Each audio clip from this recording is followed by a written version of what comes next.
Hello everybody, I'm here with my mom, Margaret Hilton, and we are making mince pies that look like this. Okay, they are a family tradition in my family and my husband's family.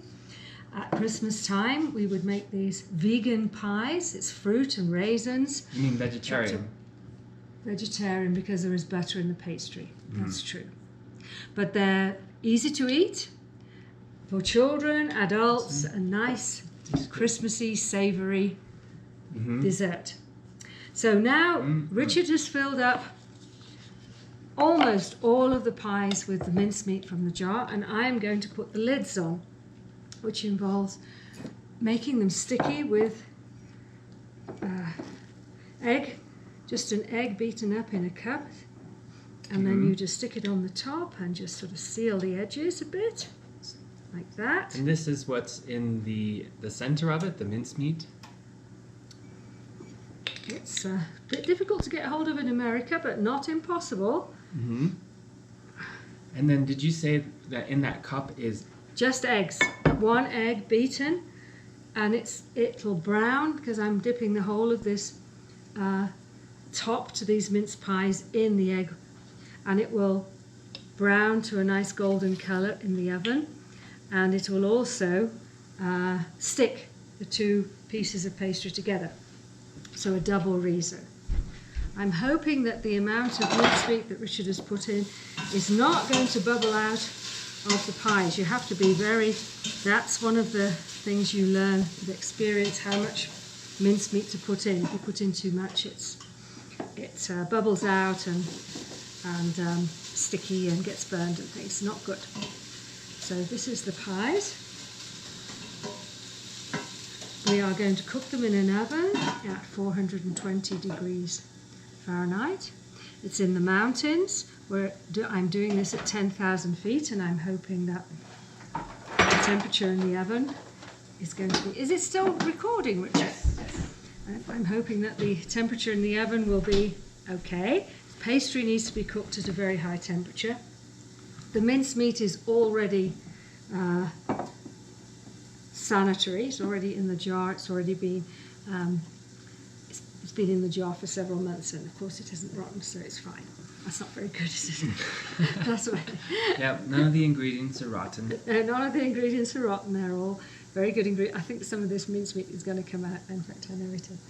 Oh, Should I try to scoop some of it out? Yeah. Could you please cut 3 more? You're saying because it gets hot and it bubbles out. But I think those other two will be okay. That will be okay. Could you cut 3 more? No, hang on. 2 more tops, please, because I'm running out of tops. Oh, that'll be okay. It'll just disappear inside.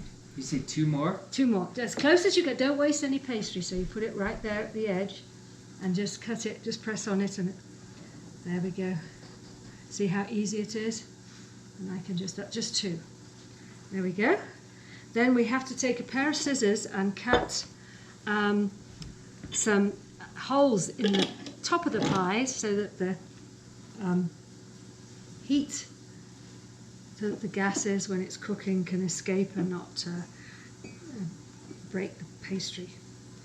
Okay, so I'll get some scissors, cut the top, and we'll put them straight in the oven. Right. That sounds great. So this is a family tradition, so hopefully we plan to keep making these in our family for many years, and particularly at Christmas time. So now we'll be putting it in the oven, and we'll check back in when they're coming out of the oven. Here we go. This is how we cut the holes. You take just a regular pair of scissors and you cut 3 holes. Can this be seen on the camera? Maybe try this one. This one here. Yeah. 1, 2, 3. And make sure that you go right through the crust, the top of the pie, and you can see the mincemeat underneath. You can see in the end result, you do get these little cuts in it. Yes, but it stops, it allows the steam to come out and doesn't affect the beauty of the pies. There we go. These are the mince pies straight out of the oven, about 14 minutes this time. I think it must be the altitude that makes them go a bit longer. We have made slightly more mincemeat, that is the apples and raisins and fruit, in the pies, and they're a little bit they come out a little bit, but other than that, they look beautiful. And we are putting them on a plate. Traditionally, I would just shake some sugar, powdered sugar on top of them. I can show this. It's powdered sugar on top of them to make them look all wintry and very delicious. But I haven't got any powdered sugar in the mountains, so it's going to have to be like this. Yeah, they're quite delicious with a hot drink. Yeah, with a hot drink, warm fire, and snow outside.